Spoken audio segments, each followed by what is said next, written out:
सहस्राक्षसहस्रपाद सभूमिम् विश्वतो वृत्वा अत्यतिष्ठद्दशाङ्गुलम् पुरुष एवेदकम् सर्वम् यद्भूतम् यच्च भव्यम्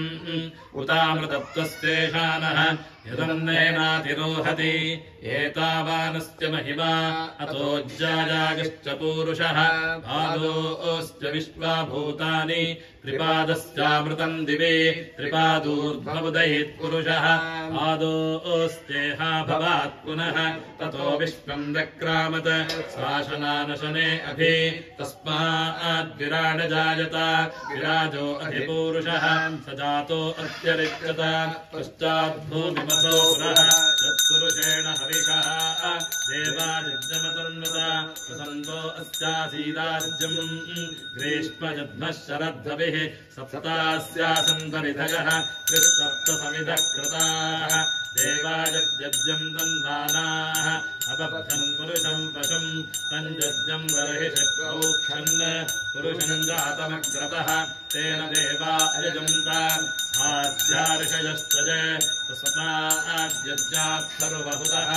संस्कृतदाज्यम् पशूगस्तागश्चक्रेवाजव्यान् आरण्यान् ग्राम्याश्च तस्माद्यज्ञात् सर्वहुतः कृतस्त्वामानि जज्ञरे छन्दागम् यजज्ञरे तस्माद् यजस्तस्मादजायत तस्मादश्वा अजायन्त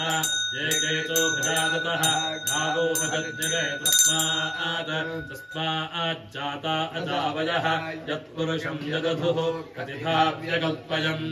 मुखम् किमस्य गौ बाहु का भूरोपादावुच्येते ब्राह्मणोऽस्य मुखमासीत् बाहुराजन्यः कृतः भूरो तदस्य यद्वैश्यः प्रभ्यागम् शूद्रो अजायत चन्द्रमा मनसो जातः चक्षुः सूर्यो अजायत मुखादिन्द्रश्चाग्निश्च प्राणाद्वायुरजायत आभ्या आसीदन्तरिक्षम् शीर्ष्णोद्योः समवर्तत पद्भ्याम् भूमिर्दिशः श्रोत्रात् तथा लोकागम् अकल्पयन् वेदाहमेतम् पुरुषम् महान्तम्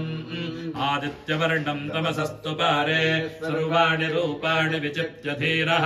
नामानि कृत्वाभिवदन यदास्ते धाता पुरस्ताद्यमुदा जहार शक्रः प्रविद्वान् प्रदिशश्च तस्रः तमेवम् विद्वानमृत इह भवति नान्यः पन्था अजनाय विद्यते यज्ञेन यज्ञमजन्त देवाः तानि धन्दानि प्रथमान्यासन् ते हनाकम् न हिमानस्तजन्ते यत्र पूर्वे साध्याः सन्ति देवाः अभ्यः सम्भूतः पृथिव्यैरसाच्च विश्वकर्मणस्तमवर्तताधि तस्य त्वष्टा विदधद्रूपमेते तत्पुरुषस्य विश्वमाजानमग्रे वेदाहमेतम् पुरुषम् महान्तम् आदित्यवर्णम् तमसः तमेवम् विद्वानमृत इह भवति नान्यः पन्था विद्यते जनाय प्रजापतिश्चरति गर्भे अन्तः अजायमानो बहुधा विजायते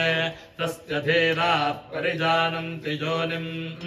मरीचीनाम् पदमिच्छन्ति वेधसः यो देवेभ्य आतपति यो देवानाम् पुरोहितः पूर्वो यो देवेभ्यो जातः नमो ऋचाय ब्राह्मणे ऋचम् ब्राह्मम् जनयन्तः देवा अग्रे ततः ब्रुवन् यस्त्वैवम् ब्राह्मणो विद्यात् तस्य देवा असन्वशे ह्रीश्च ते लक्ष्मीश्च पत्न्यौ अहोरात्रे पार्श्वे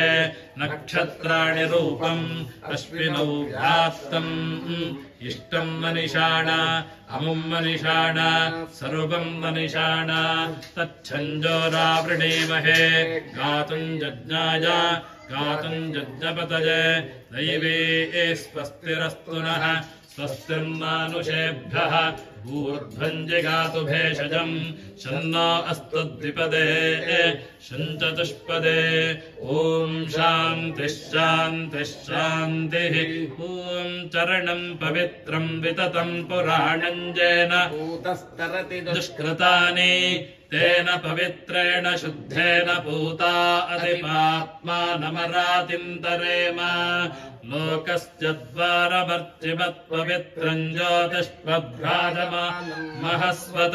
अमृतस्य धारा बहुधा दोहमानम् शरणम् नो लोके सुधितान् दधातु आभिर्गेभिर्जदतो न ऊनमाप्यायज वो वर्धमानः यदा स्तोत्रभ्यो महि गोत्रा सिभोजिष्टभाजो अधते स्याम ब्रह्म प्रावादिष्मतन्नो हासीत् ॐ शान्तिश्शान्तिश्शान्तिः मम मृत्युर्नश्यत्वाजुर्वर्धताम् हर नमः पार्वतीपतये हर हर महादेव